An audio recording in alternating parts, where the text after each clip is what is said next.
You've probably heard of No Child Left Behind, the federal education law that's been on the books since 2002. The era of No Child Left Behind, a law a lot of people really hated, is over, and the Every Student Succeeds Act has replaced it. There are a lot of questions now about how ESSA, as it's called, will work. So how is ESSA different from the No Child Left Behind Act? So No Child Left Behind put a lot of power in the hands of the federal government. They were kind of block. And ESSA seeks to really roll that back, giving states and school districts the chance to call the shots on things like testing, teacher quality, and fixing failing schools. No Child Left Behind is working. This bill makes long overdue fixes to the last education law. Do kids still have to take tests every year? So let me think about that. Yes, kids still have to take yearly tests in reading and math in grades 3 through 8, plus one time in high school. And schools still have to report test scores. How does ESSA rate schools differently? Good question. So even though kids still have to take those yearly tests, ESSA wants states to look at a broader range of factors. States have to pick at least one other indicator that gets at whether kids have the opportunity to learn. That could be access to advanced coursework, maybe school climate. Plus, ESSA gives states a lot more flexibility when it comes to the tests themselves.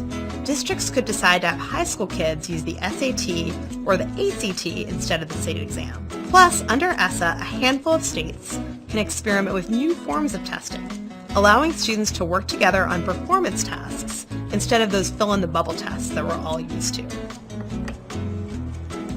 What kinds of requirements does ESSA have for teachers?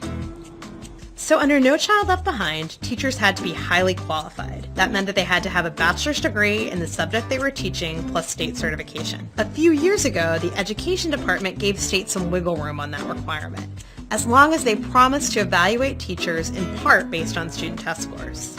As it ended up though, a lot of teachers found that frustrating. It was really hard to get those evaluations right. Under the new law now, states are in the driver's seat when it comes to teachers. They can decide if they want to stick with highly qualified or those evaluations based on test scores, but they don't have to do either. And what does ESSA say about the Common Core? So ESSA says states must set standards that get students ready for college without the need to take remedial courses. But the federal government can't tell states what their standards should be or encourage them to adopt a certain set of standards, including the Common Core. What does ESSA say about low-performing schools?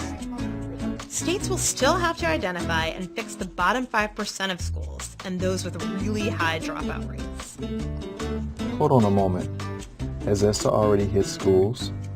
Not quite yet. It won't be fully in place until the 2017-18 school year. Many of the decisions about how to judge student performance, improve schools, and hold teachers accountable are going to have to be made by states and districts. If they choose to stick with what they're doing now, things aren't going to change very much. If they go off in a very different direction, though, we could see big changes.